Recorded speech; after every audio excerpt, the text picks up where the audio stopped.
The Halo universe is filled with wonder, mystery, and fascinating discoveries around every corner.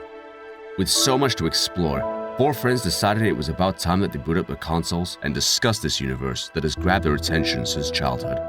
JumperScape Audio kindly welcomes you to join them in the library.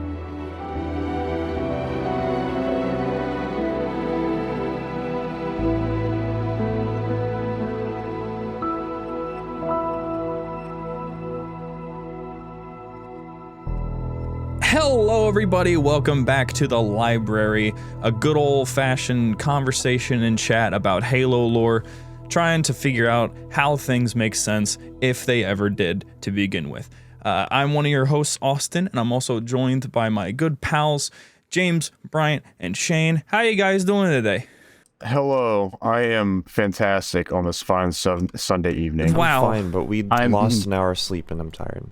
Doing wonderful. That's so cool. Wow, what good friends. Wow. So today we're talking about Forerunners, because Forerunners were the logical next step after Precursors. Yeah, of course. Yeah. How much do you guys know about Forerunners, though? How much? Majority of my knowledge about the Forerunners came from Halo 4. Facts. So anything from Halo 4 is basically what I know, and even there's still some gray spots about them. You're gonna know so much after today. I also know things about them from Halo 4, but I didn't learn them until very recently because apparently I didn't pay attention at all when playing the game. No. Imagine. It was the gameplay. It was so alluring and so good. I'm making a complete definitely. joke right now. Exactly. I was so enamored by shooting. I just loved sliding on everything. On everything. Dude, sprint feels so weird in Halo 4. But anyway, so I'm still convinced that we had ice skates on. And that's really what was going down. That dude that oils up all of the floors in COD so you can slide on everything, he worked overtime on Halo 4.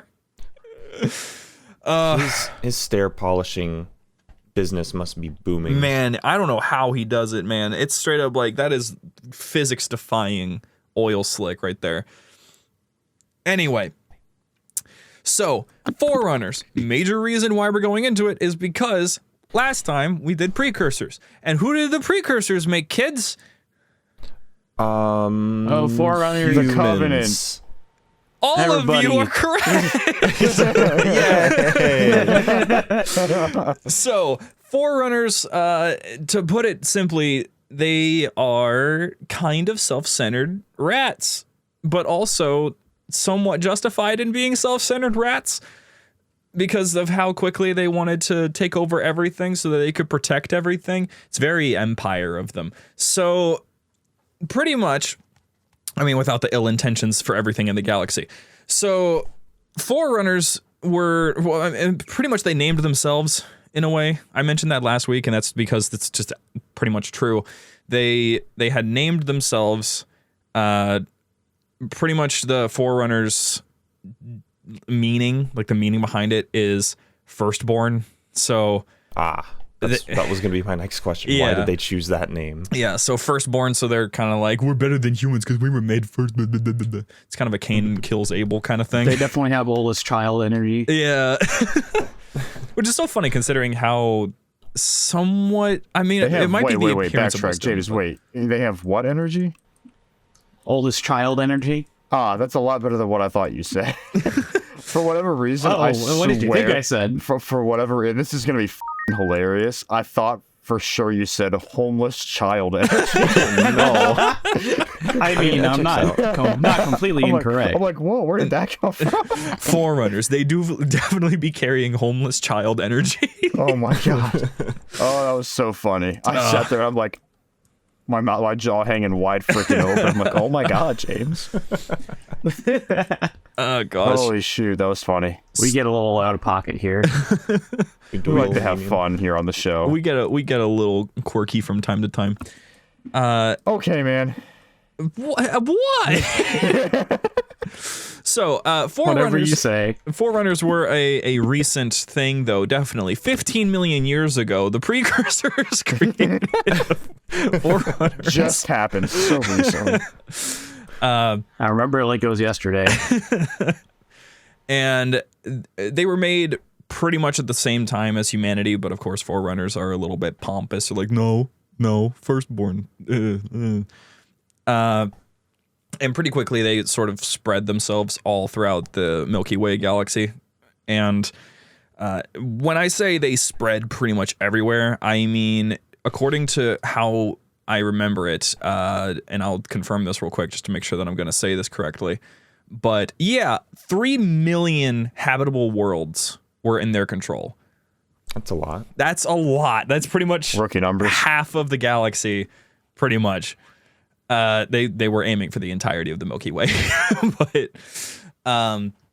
the Maythrilin, last week I had said that they had this capital city called the Ecumene, but I was wrong about that technically, because the Ecumene is not the capital. The Ecumene is the name of their empire. So the Forerunner Empire was called the Ecumene, and the center of that was the Maythrilin, the capital city, the one that looks like kind of like a spiral staircase sort of thing, but it's all habitable plates, basically. So if you took the halo rings, stretched them a little bit, and then made them giant circles that are just flat, and then kind of staircased them, that's what the city looked like, and it was really cool. The Forerunner pancake stack. Yes. And the blood from their city getting annihilated was the syrup. Oh, no. Okay, makes sense. But we'll get there in a second. Oh, wait, there's more. So the Forerunners, once they had effectively annihilated their creators because, you know, they're reasonable and can protect the galaxy with a calm, collected mind, they had assumed, first of all, the understanding of the Mantle of Responsibility and the understanding of living time. And the Mantle of Responsibility, usually just called the Mantle, was this, it was kind of a Marshall Plan, but also something that was heavily religious and benevolent, more of like a take care of the galaxy sort of thing. If you have ultimate power, then it is your responsibility to protect whatever it is that is within your control. So they would do their best to protect and preserve the planets within their ecumene, basically.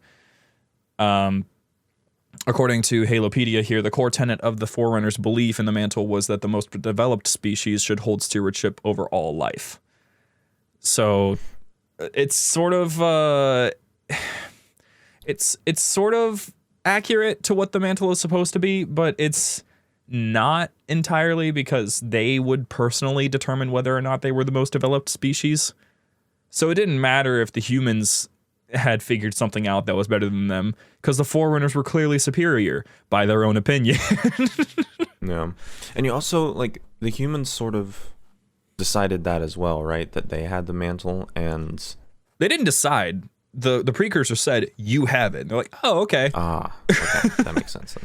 Yeah, humans were not very pompous. They didn't really consider themselves to be better than anything. They mostly preserved themselves for the sake of preserving themselves. They had never really been. What happened, man? complete opposite energy these days. Let me tell you. Humans were at that time, and at the time of Halo, were very much united in a major way. Like, aside from Halo's insurrectionists, humans are more united than they've ever been. I think one of my favorite pieces of little bits of lore that you can kind of just catch while you're reading and all that. There's some lore about the ODSTs, for example, the Orbital Drop Shock Troopers, the Special Forces unit, and their training happens on Earth more often than not, and the place is very specific as to where they train. They train on Earth in United Korea. So South and North Korea, at some point in Halo history, figured out their differences and united. That's really cool. Yeah, stuff like that is just like, oh, okay, so they really did just figure out their problems. So United Korea. yeah, and it's actually a pretty well, what is the word that I'm looking for? Well-established relationship. So Nice. yeah, it happened like in Halo lore, I think 400 years ago. So in the 2100s, that happened. So it's humanity has had the history of pretty much always putting, while they will put themselves above other things, they will also spend much more time trying to care for the things that they take advantage of, basically. You can kind of see it now, especially with how much we focus on preserving the planet and preserving creatures, and creatures that would have gone extinct without us are being preserved. That sort of thing. Of course, there's trade-offs with all of that, but humanity is represented in Halo lore to be very much not self-centered, but self-preserving, so then they can continue to be stewards of whatever part of the galaxy they happen to inhabit. Not all humans are the same, but for the most part, the government, UEG, UNSC, not O&I completely, but they all have this this consistent mission in mind to be like, okay, we have this much power, what can we do with it? Got a little sidetracked when they were starting to get absolutely annihilated, but they still were doing their best. Just a little sidetracked. Yeah. So Forerunners didn't really have that, though. Forerunners were simply just, we are the best, thus we must be the ones that push everything and control everything. It had good intentions, but every time that someone would stand up against them, they would just kind of consider them to be a threat and fight them. And the Forerunners, their tech was well beyond most other species. The only ones that were really on par were humans, but Forerunners had more ships. They had, their lifespans were much longer. They could live thousands of years. Humans were stuck living only hundreds of years. So their population was much, much more filled, I would say. It was just, the numbers were way off in terms of the fight. So Forerunners, because of how they're set up with thousands of years of age, though, reproduction is a little bit interesting with them, because reproduction doesn't happen in the same way that humans do, where it's just, mommy and daddy love each other very much, and here comes the stork with the baby. Exactly how it happens. Exactly. With Forerunners, it's a little bit different, because when they have a child, it's very strange. I don't exactly know all of the details about how offspring are made with Forerunners, but their physiology is not like humans. So I do know, though, when there is a new Forerunner that is, prepped and ready for the rest of their life, they start as a Manipular, and the Manipulars are pretty much lowest class. They're like tall, thin.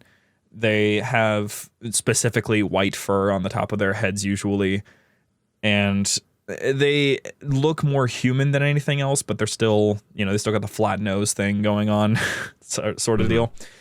But the point behind the Manipular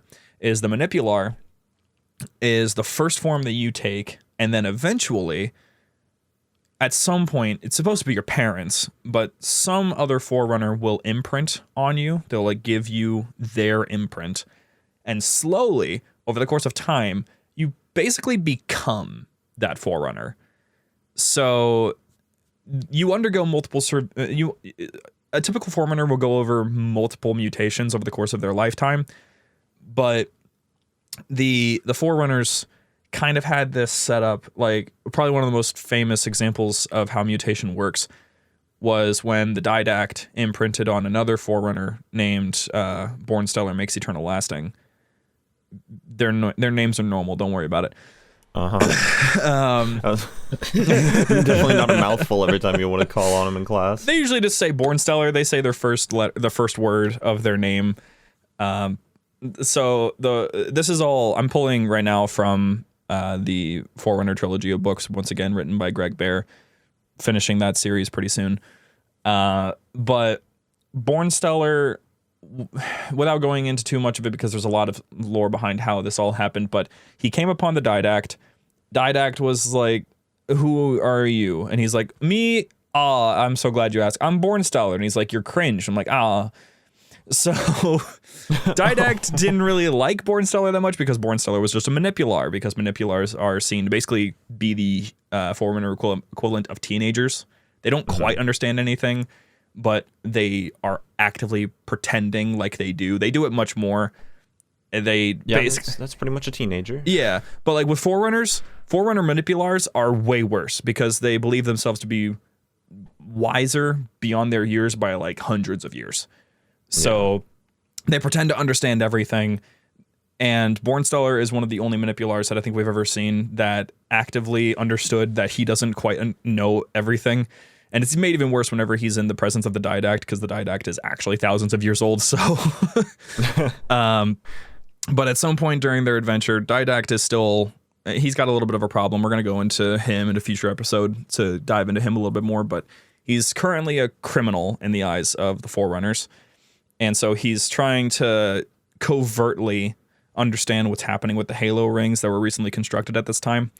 And as he's doing that, he's realizing that when the Forerunners find him, he's going to need to find a way to continue his plans in the event that he gets captured. So he imprints onto Bornsteller by Bornsteller's consent. And they had 2 humans with them.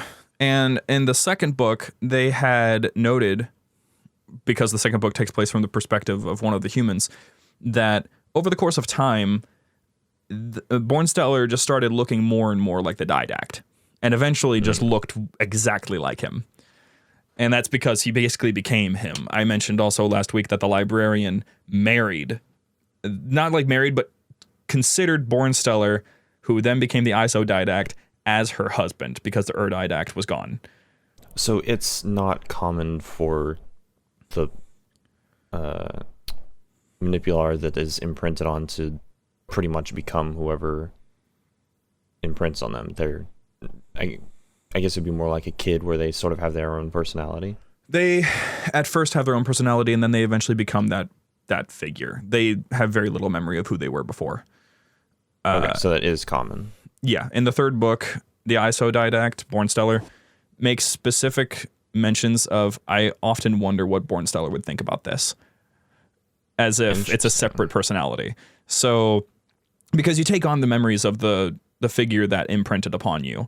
So you take on their memories, you take on their personality, you take on their thoughts in a way. And if these 2 figures ever talk to each other, it's like they're talking to a mirror. But since one of them will have changed more than the other one at the time, it's almost like in the case of Didact talking to ISO Didact, it's like the Didact is talking to a younger version of himself. That makes it seem like it'd be very hard for the species to progress, like, ideologically, if it's just the same person constantly. Like, if they're just becoming the same people. Ain't that interesting, since Forerunners never changed. So Forerunners that was like one of their main things was connectivity to their past, their attachment to ancestry and lessons learned from the past. Probably one of their better aspects of their society.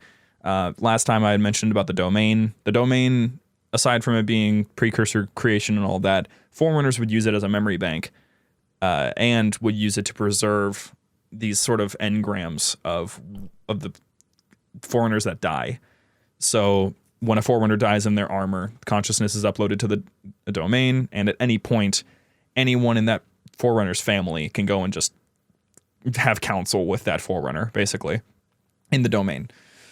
It's wild, but Forerunners just really, really have an attachment with figures who, they're kind of, I would say it's sort of comparable to Greek society, like ancient Greece, where their attachment to stories and figures who have gone and done incredible things, and their desire to want to go and have adventures of their own is almost human-like. But as they get older, they stop having that urge for adventure and have a stronger urge for progression, basically. So, Bornsteller, for example, he wanted to go out on an adventure, accidentally found the Didact, realized he really messed up, and then he became the Didact and stopped being interested in adventures. So, stuff like that just kind of happens.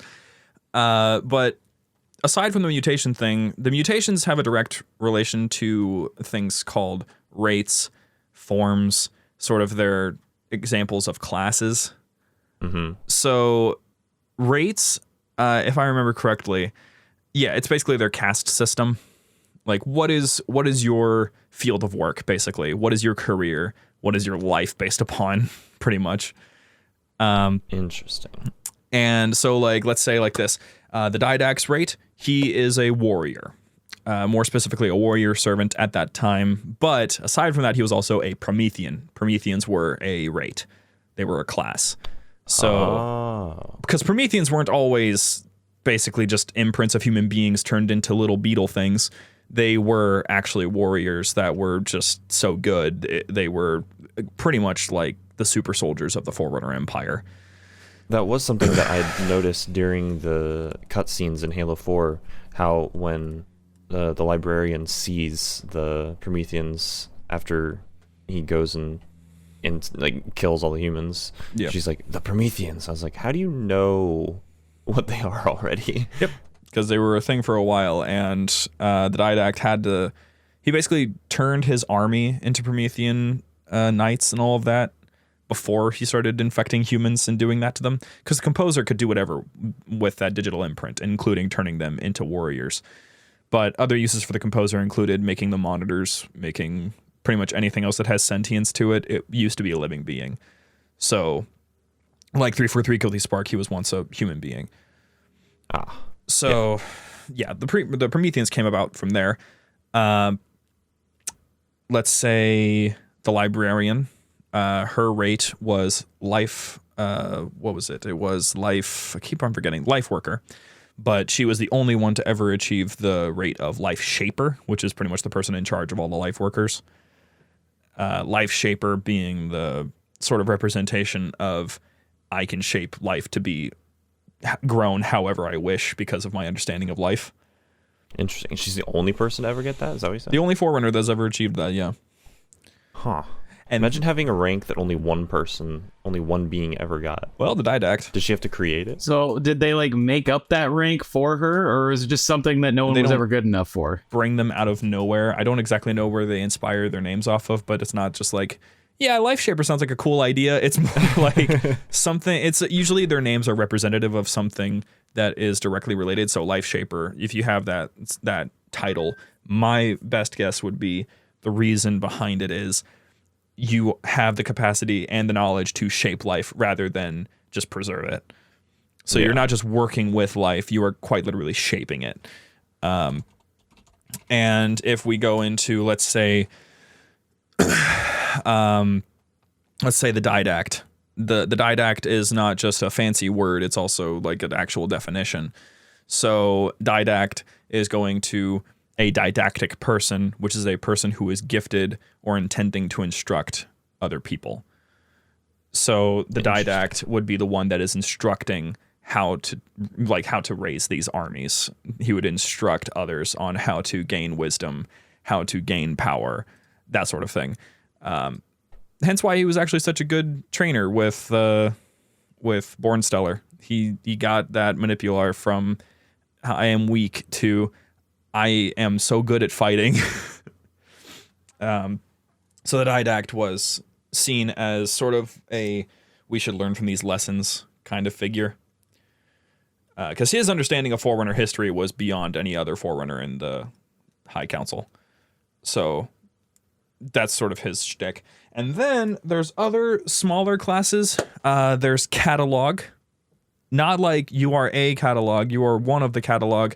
Catalog is a rather rare rate where if you become Catalog is it's a hive mind sort of thing.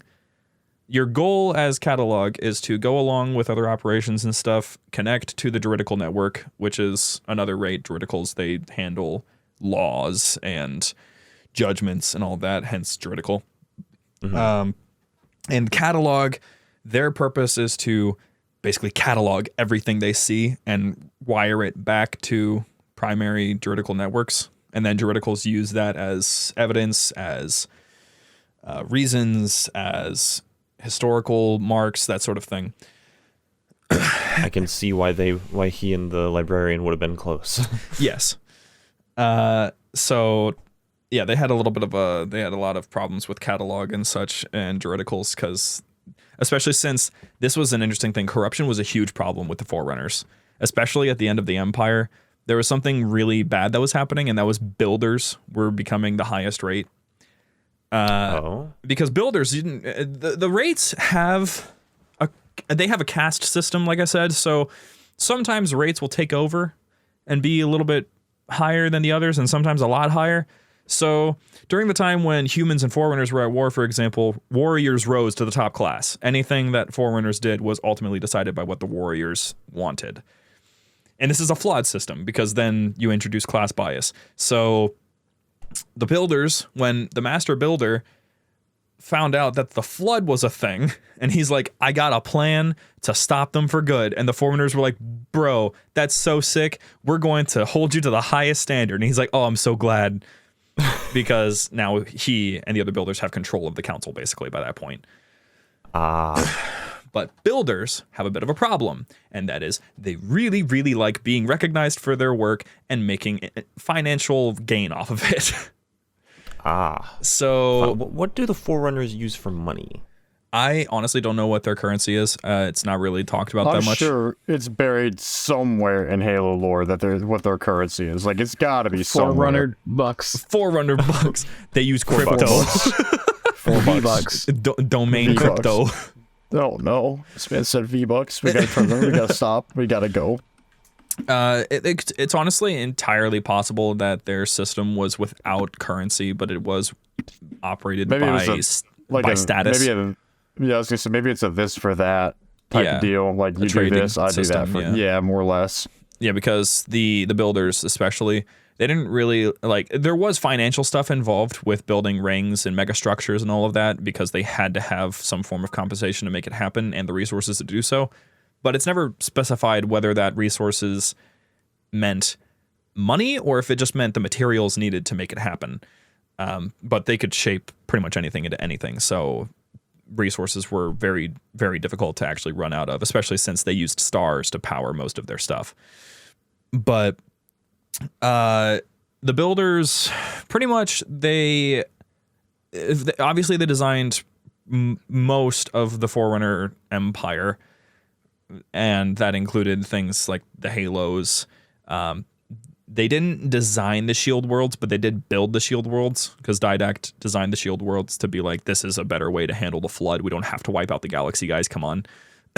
But the builders built mostly everything else. And when the flood was becoming a big problem, builders had presented such nice sounding plans that eventually they took the council. Basically, they took over everything in terms of how power was controlled, and that included the Druidicals. The Druidicals, who were supposed to be completely neutral on things, started to become corrupt, so then the builders would have the support of the builders. So when the Didact was presenting stuff that was like, this is a bad idea, the Druidicals would be like, well, the builders said... Well, they said it was a good idea. So that became a really big problem. And that was no less seen with their leader, the Master Builder, which I'm pretty sure he has a name, like a name that's specified. If I look at this a little bit, man, I loved that part in the Lego movie. I was waiting for someone to make that joke because I was surprised that it hadn't happened yet because that joke was. I thought of it earlier, but you were on such a roll with some of the info, I just waited until a better time.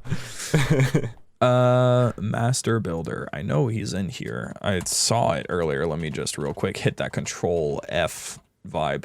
Yeah, Faber. Yeah, that was his name. Faber of Will and Might. I don't know how I didn't remember that because he's talked about it a lot in the third book. But Faber had this kind of issue where he didn't like being wrong about anything. Especially since he's the Master Builder, so he's not supposed to make mistakes kind of at all. But he did. It was it was weird. Basically, the Master Builder had this thing where he just really wanted to wipe out all life in the galaxy in order to prevent the flood from wiping out everything. Because it could have been very easily a pride thing for the Forerunners, being like, we can't let the Precursors win because, last time we talked about the flood being Precursors. But the way that he had described it was, it sounds very sugar-coated in a way. Galaxy sterilizing super weapons Bless Sorry. you. Bless you. But yeah, galaxy sterilizing super weapons. That doesn't explicitly say wipe out all life in the galaxy. It just says it'll sterilize it. But of course, Librarian, Didact, they both were like, yo, you're talking about mass genocide here. The Didact specifically having a lot of passion for life because of how many of his soldiers were wiped out in the various wars, his own children included. Librarian being like, I literally live for this. What are you doing? Unfortunately, they couldn't get the Druidicals to sign off on anything, but the good news was the Librarian managed to convince them to do conservation, which was basically, this is the funniest part about it. Didact had planned for these shield worlds to be special because shield worlds were not only capable of preventing the flood from getting in, but they could house life because they're planets. So if something were to go wrong with the flood, just throw all of these creatures and species onto the shield worlds. Boom! We don't have to worry about the flood problem anymore. And the builders were like, we can do that with our halos. And so the halos got terrestrial terrain on the inside so that they could put life that can be conserved. So they just stole his idea. They were like, yeah, we care about life too.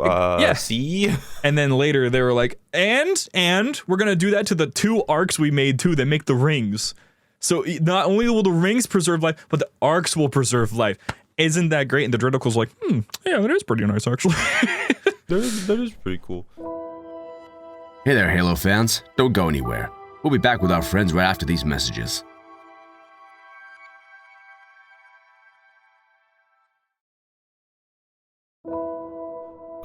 So quick question.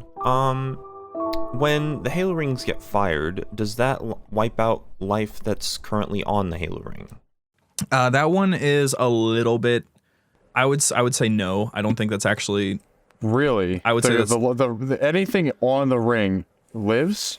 No. I'm thinking that it doesn't. That it wouldn't do that. It's really hard to tell because we don't know like all the details of what happened when the galaxy was wiped out. Right. But we haven't seen a firing of the Halo ring in any of the games yet. The reasonable answer would be actually yes. It probably does wipe out everything because all of the creatures that were brought back after the rings fired were brought back from basically like stasis cells that were on the rings and on the arc and on other planets. So while they were in stasis, they're not technically alive. They're just frozen in time. So they aren't affected by the ring firing. But to say that the ring has some sort of force field on it that prevents this, what was it called? A neural physics weapon from wiping them out. That doesn't seem plausible, especially since the halos are in range of each other. So if it doesn't hurt the creatures on the ring when it fires at point blank, the field eventually from the other halos will hit that ring eventually. So it likely would not be very possible for anything to survive that without them being in stasis. So okay, this actually just answered a question I was having whenever I was going through the books. So the shield worlds were created like in opposition to the rings. Yeah. Because the Didact really wanted to have an answer that didn't involve wiping out the galaxy. Yeah.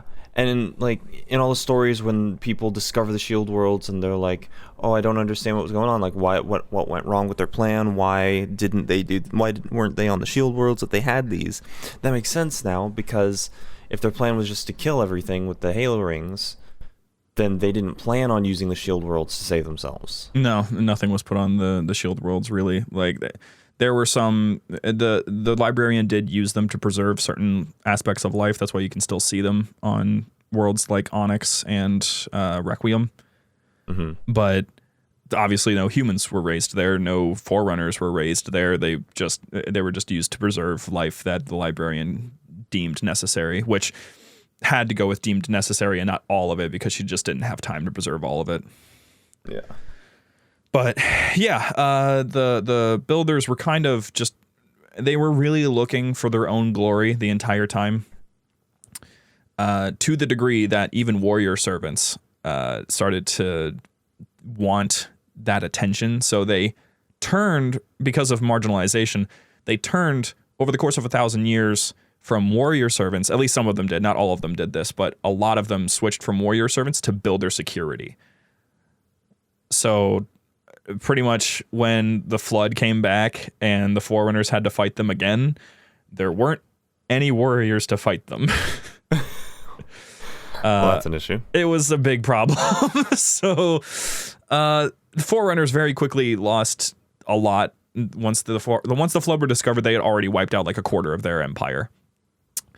And this was after like 9,000 years of time between the human Forerunner war, the last one. So like they had all this time to prepare, but they were too focused on themselves and too focused on their own problems to worry about the fact the flood was coming back eventually. So sentinels were made in hopes of bolstering forces because they couldn't be infected, all that stuff, but they're still fragile. Their planetary systems just started getting annihilated, just demolished. Even if they destroyed their own planets, even if they created entire rows of planets that couldn't inhabit any life, hopes that flood could stop them. They quickly learned the flood has a method for pretty much everything because of how much collective knowledge is in there. So, for instance, the librarian at one point goes on a small endeavor to find out a precursor secret at the edge of the galaxy. It's a space that pretty much no Forerunner has ever gone. And when she's out there, they noted that there's a planet that they're flying by that looks like it has a massive cyst on it. And they look closer, and it's pretty much like a mutated flood / precursor mound that's 50 kilometers rising off the surface of the planet. Oh my, like 50 kilometers high? Yeah. Huh. Oh, So had that to my nightmare fuel. yeah. So if we're talking about how does the flood spread from planet to planet, they figure it out. They know exactly how to do it. They will World War Z that crap. You know, What does that mean? I mean, don't they eventually just start making their own like flesh ships? They do. Basically. I mean, those bro. flood pods in Halo 3, that's basically an extension of that idea. But what I mean by World War Z, in World War Z, in order to get to our titular characters, zombies would create piles in order to climb on top of each other and get higher. Oh, gotcha. Yeah. So the flood would just create massive versions. I mean, we're talking like sometimes entire planets would turn into just a massive flood organism. So That is gross. yeah, a flood, like a planet-sized flood organism. Those are, at least in Bungie lore, those were called key mines, but I think key mines were downgraded for the 343 editions of this sort of stuff. But there's a lot of stuff about that, about what makes a grave mine, what makes a key mine, that sort of thing. Supposedly right now, grave mine is the largest that they can get, but it doesn't quite check out because they're still planet-sized flood species. So I sign off on key mine stuff just because I don't think they've had a solid answer for that yet in the books. Sounds cool. Yes. This planet-sized flood. Yeah, the key mine. Key mines are rare because flood have to actually, like, they need time to grow that big. They can spread very fast, but they take much longer to actually get to the point where they become massive because they need a lot of bio, first of all, but they also need a lot of time to mature in a way. Like High Charity, that took only, 2 months for High Charity to get completely enveloped by the grave mine. But we don't know how long that grave mine was festering in the Halo. So stuff like that just gets really, really interesting. But at the time, with the Halos and all that, some of the Forerunners did survive firing of the Halo array by getting out of the array's range, because Installation 00, the Ark, is outside of the Halo range. It's so far outside of the galaxy. Oh, I did not realize that. The other Ark, we don't talk about the other Ark. The Greater Ark, the builders, you know how I said that they're kind of stupid because of how pompous they are? Uh-huh. They originally planned the Halos to be 30 kilometers in size. But the problem is that by being 30 kilometers in diameter, they are fragile. Yeah. Very easy to break and hard to maneuver. Because believe it or not, they can fly like normal ships. But They don't just like float around. So when you see them flying like in Halo Wars 2 and stuff, that's all completely normal. But with 30-kilometer diameter Halo rings, they ran into so many problems of, there's a planet coming up. How fast can we maneuver around it? Maneuver? Just turn sideways so that the Halo ring like goes around it. It's so hard to do that. You need actual like dozens of faster than light engines to move that thing. That'd be really funny just to see a Halo ring like encircle a planet in order to go around it. There actually was one moment in the second book, I think, that they actually did put like the Didact moved a bunch of his warrior class ships onto the edge of this ring and had them all turn on their faster than light engines to maneuver this ring so that this planet they were about to run into just went through the center of the ring. Nice. I'm picturing in my head, and it's like if you were on the ring at that time, that must have looked so cool. But that was like a big problem with that whole size thing, and so the rings eventually were designed like the 30-kilometer ones could eventually decrease their own size. They could just jettison pieces of the ring and turn into 10 kilometers, just like normal rings. Mm-hmm. But too many of them were destroyed by that point. So the only 30-kilometer ring that still exists is Installation 07. Hang on.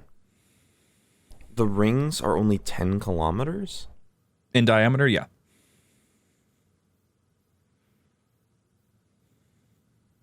The loudest silence I've ever heard. They seem bigger than that. I mean, they're smaller than planets. Wait, 10 kilometers? Is that what you said? Yeah, in diameter.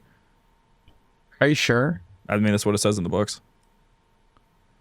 I could double check, but that's what I had seen. Please They seem bigger than that. I don't know. They Maybe seem rather large. Maybe in width? I mean, and that's not in width, but with like if we talk about Comet Evolved first mission where you see the Pillar of Autumn flying towards it, that ring is significantly smaller than the planet next to it. That is a good point. Oh, my bad. I forgot to add the extra zeros. Okay. Yeah, I was gonna say, my there God. ain't no way they Okay, got 10 so kilometers. yeah, I'm sorry, 10,000 kilometers, and then Jesus. the bigger That's such a rings big were jump. 30,000 kilometers. Okay. There yeah, you go. You said 30 kilometers. I was like, you were like, they wanted to make 30-kilometer rings. I was like, wow, that's a very small ring. And then you're like, yeah, the normal ones were 10. Yeah, so I just forgot to add the extra zeros, but yeah, the 10,000 kilometer I was rings. like, I'm pretty sure the diameter of the ring is bigger than like your average metropolitan area. Yeah, as I was like, my brain was filling in the 1,000 and I wasn't saying 1,000. So I was like, what are you guys talking about? It's perfect. It's so big. ring. You can drive from one side to the other in about 10 minutes. I'm sitting there just like, what do you guys mean? It's so big. I don't understand what you're talking about. Depending on the traffic. It wasn't saying 1,000. Depending on the track. But yeah, 30,000 could decrease to 10,000. But Installation 07 is the only one that is still 30,000 kilometers in diameter, and also is that's one of the reasons why it has so many mysteries, is because it's the oldest of the rings. Because it was one of the only ones that, like, the original rings were all 30,000, and then later they made the smaller arc that can make 10,000 kilometer diameter halos, and those are all the other ones. So Well, then the Forerunners suck at numbering things. Why is it 07 if it's the oldest one? so the numbers are mostly, if I remember correctly, the installations are sort of not like named by when they were created, but potentially by positioning, if I remember correctly. Oh. Because there's Zeta Halo, which, you know, Zeta is like the last character on the Greek alphabet. So, why is it only Installation 07 that I'm looking at right now? That's not. I want to look at all the other Halo installations. There we are. I'm just gonna look at that real quick, just to see. Yeah, there were 12 Halos. There was. Yeah, only one of the original rings had survived the Forerunner's final plan, which was 07, and then later there were 6 more installations that were made of the lesser arc. So that would be why the seventh installation of the 12 survived, and then they just remade installation 1, 2, 3, 4, 5, 6. Because there was a massive. We'll use this as a way to go into the fall of the Forerunner Empire, because there was a bit of a oopsie that happened. Just a bit. That being, they had that last week we talked about the Medarch level AI and mendicant bias deciding to be like, you know what, these Forerunners are cringe. I don't like my creators and the Forerunners having to deal with that sort of irony, poetic justice in a way, where their creation turns on them. Basically, mendicant bias had made an agreement with Primordial to be like, yeah, I'll pull up back home and I'll show them what for. The builders kind of noticed that out of nowhere, the Halos were opening portals and portaling back to the Maythrillan, the capital city. And they're like, well, that's kind of weird. We didn't tell them to do that. It's kind of strange, which Halos can't open their own portals, by the way. That is entirely possible. But they lack the power to do so these days. The Ark provides all that power, though. So, like, the Ark still has plenty to do that with, but they had other portal systems that were capable of taking all these rings wherever they needed to go. Hence why they're spread throughout the galaxy, and it only took them, like, I think a couple of years to get them all positioned, but all of a sudden all these rings just start coming out, and in the midst of a meeting that they were having in terms of what they were going to be doing with the flood, they start noticing that, hey, there's a bunch of rings just pulling up outside. So we were worried about that. Hey, they're starting to collect power in the center of all of them. What's that about? The builder's like,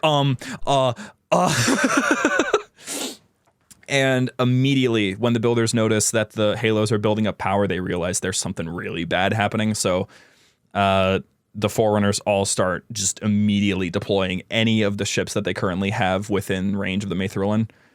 And Forerunner slip space travel was incredibly fast and incredibly precise, like even more so than Covenant. And Covenant slip space is just broken, but Forerunners had it way more broken. So they were able to take ships that were, thousands and thousands of light years away and just bring them right back to the Maythrillan upon realizing there's a massive problem.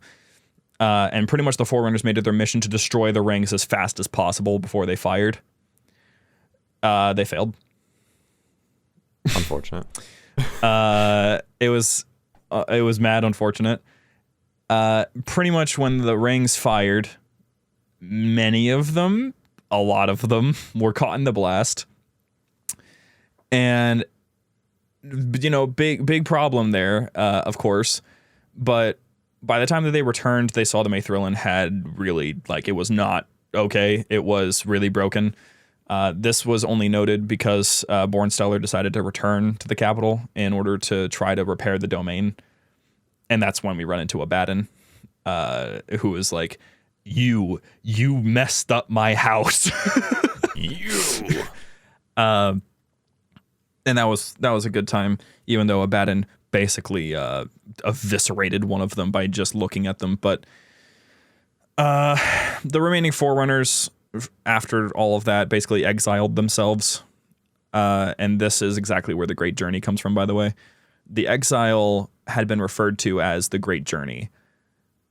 Oh. And so, to quote Halopedia specifically here, this exile had also been referred to as a Great Journey by Bornstellar, who wished to bear record of the Forerunner civilization failures and their ultimate sacrifice for future generations. The Forerunners left the Milky Way, journeying to another galaxy where they spread their numbers thin, with the plan of allowing their species to die out in time. At least Bornstellar and Chantagreen gave up advanced technology in favor of a simple, primitive lifestyle. So the remaining Forerunners just let themselves die, and this Great Journey was pretty much just, hey, don't do what we did. And the Covenant looked at it and said, yo, we should do that. we should make a religion out of this. You can make a religion out of it. No, don't. You can make a religion. No, don't. Because basically the Covenant had, we'll go into this next week because next week's topic is the Covenant. Yeah. They looked at the Great Journey and they misinterpreted it terribly, thinking that this Great Journey was pretty much like a rapture moment, but instead it's, no, this will just kill you.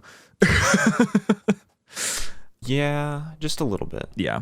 So with all of that out of the way, what remains of the Forerunners is mostly just the complex machinery they left behind, the installations, the shield worlds, just random bits that prove that they were there, as well as whatever robotic or non-living things they left behind. So Huragok, the monitors, sentinels, anything that wasn't living is all just running fine. And I mean, especially with Halo rings that have monitors, those rings are thriving because monitors do a great job of keeping those things in check. And Huragok are the best thing they ever created. Yeah, they're like little flying puppies. It's adorable. More like armadillos, honestly. Yeah, and they also understand Flying things to such an armadillos? insane degree. What'd you say, Shane? So flying armadillos, is that what you just compared the Huragok to? Yeah. Why? Have you not looked at their face with their little eyes, little tongue coming out, and not thought armadillo? No. All right, well. Austin, has that? No, someone validate me here. Austin, have you? I've never looked at them and thought armadillo, no. James, have you? I've more thought like snail. But armadillo. Honestly, no, I can kind of see Snail. I can see snail. I see snail Yeah. when I see armadillo. I kind of like saw if you like put a snail and a snake together, But it's not okay. All right, that's fine. because they got like a snake head but like a snail body. Yeah. Huh. So yeah, eventually we get to their return, because eventually, of course, that happened. Humans had understood quite a bit about the Forerunners ever since their disappearance, especially because of the actions of Oni, who went out of their way to understand every single bit of the galaxy's history to the best of their ability. Finally, something good they did. No. It was at the sacrifice of human life sometimes. Oh. Depends on what human life that matters. Well, I mean, we'll talk about that later. So, because I mean, if we're gonna really talk about it, almost the entirety of the Spartan 3 program, but basically later, the Didact came back. Yay! But the Didact still hates humans. Oh no! Because he still blamed them for a lot of what happened. He never listened to them when he said that he had wholeheartely believed that they used the flood as an excuse to wipe out their civilizations, and they didn't actually care about what was happening. He had even heard the excuse before about, you know, why didn't they contact us? Like, what if they couldn't? The librarian told him this. She was like, what if they didn't have time to react? What if they didn't have time to tell us? And he's like, they should have, or it wouldn't matter. That wasn't their intention. They just wanted to wipe us out. Like, that was often the position he took. So he still hated humanity even after the cryptum was opened. So he sees Master Chief and he's like, they're still here. I'm so glad I get to kill them myself. So he allied with the Covenant, the Storm Covenant, because he wanted to bolster his forces, and he had his Prometheans and stuff. And so he grabbed his composer that was still there. There was much more composers back then, but he only has this one left. And his goal was to digitize humanity, because that's what you do. And so eventually Master Chief was able to defeat him through him. Apparently what it was, which makes sense because of how the weaponry works, but the way that composer was firing was it was working through a slipspace portal. Like through the ship to Earth, which was really interesting. So when Didact falls, he falls into that thing, and it's not a composer per se he's falling into a slipspace portal. And that and he, by falling, subsequently destroys the composer and the Didact ship. So after all that happens, Requiem gets destroyed by Jewel Mdama, and then eventually Cortana learns a couple things about the domain, which is it worked. It was fine. It was okay. Nothing bad happened. Now, as for the Didact, we're going to go into him a little bit later because his story goes much farther than just what the Forerunners had believed, what his beliefs were, where the class systems worked. His personal story is one of the most interesting out of the entirety of the Forerunners, so he deserves his own episode to himself. That will come much later, but just to kind of give where he's at now, last that we had seen him, it was somewhere around, I believe, 25, 57, and the Didact got imprisoned in the domain. So this is much worse than a composer or cryptum imprisonment. We've never seen anyone get imprisoned in the domain before, so we don't even know exactly what that means. But most interesting is this year, sometime soon, actually, I think in a couple months, the highly proven to be good, I would say is the best way to put it, writer Kelly Gay, who has written so many Halo novels up to this point, is bringing back the Didact in her own novel. So the Didact is apparently going to I'm going to assume he's going to escape the domain somehow. I wouldn't mind him coming back in the games, I'm not going to lie. So I'm cool with this. But yeah, I would be cool with that too. That was one thing that you were saying before was we're not getting any like consistent bad guys. Having someone come back at this point would probably be a good thing. It would. But we're going to be talking more about that in the after show. So if you want to get into that, you can feel free to head over to our Patreon and you can get the exclusive after show content there. For now, though, that's pretty much the Forerunners in a nutshell. We will be touching on them a little bit more in future episodes as footnotes for everything else. Is there anything else you guys would like to add? Forerunners are not based. No, they're the exact opposite sometimes. Yeah. Spoiled children is more like it. Librarian was the most grown of all of them. She understood so much that they didn't, but that's just the way that it is. Thank you very much for you guys for listening, and we hope that you can join us for the after show after this, and if you can't, then we hope to see you next week, where we'll be talking about the Coveys, the Covenant, the strange conglomeration of alien species that definitely worked out in the end. The idiots. The idiots. Sorry. We'll see you all next time. Whoa. Triggered. And we thank you all for listening.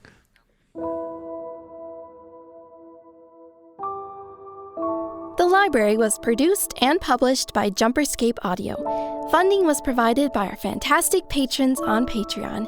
Big thanks to Dark Salad 42 and Connor Clark. If you enjoy the show and wish to support JumperScape's future projects or get some sweet benefits, join our Patreon at patreon.com/JumperScape or become part of this truly special community at discord.gg/JumperScape. Thank you for your listenership, and we hope you enjoyed.